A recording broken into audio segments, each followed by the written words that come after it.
The Psychology of Money: Timeless Lessons on Wealth, Greed, and Happiness is a book by Morgan Housel that explores the intersection between psychology and finance. Through a series of 20 short chapters, the book explores the behavioral patterns that drive people's financial decisions and offers insights into how individuals can make better financial choices. The book begins by highlighting the fact that wealth is not simply a function of intelligence or hard work, but is often determined by the psychological factors that influence people's decisions. Housel notes that while people tend to believe that money is a rational concept, in reality, it is a deeply emotional one that is driven by factors such as fear, greed, and social status. If you'd like to listen to this book on Audible for free, you can click the link in the description below. If you'd rather read this book, I've added a link to Amazon. Please feel free to leave a comment suggesting another book you'd like me to summarize. Now back to the summary. One of the key themes of the book is that people often make irrational financial decisions because they are driven by emotions such as fear, greed, and envy. For example, Housel notes that people tend to become overly optimistic when the stock market is doing well and overly pessimistic when it is performing poorly. This can lead to impulsive decisions that are not based on sound financial principles. Another key theme of the book is the importance of time in financial decision-making.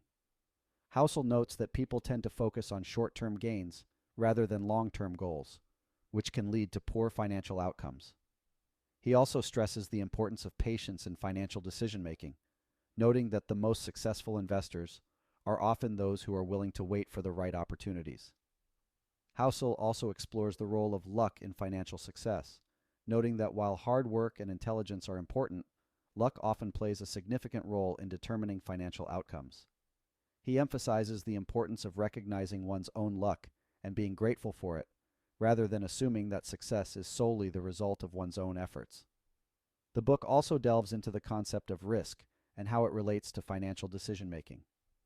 Housel notes that risk is not just a function of financial markets, but is also a function of human behavior. He argues that people often take on unnecessary risks because they are driven by emotions such as fear or overconfidence. One of the most interesting chapters in the book explores the concept of compounding, which is the idea that small gains over a long period of time can lead to significant wealth. Housel notes that compounding is a powerful force that can work in both positive and negative directions, and that it is important to be aware of the compounding effects of one's financial decisions.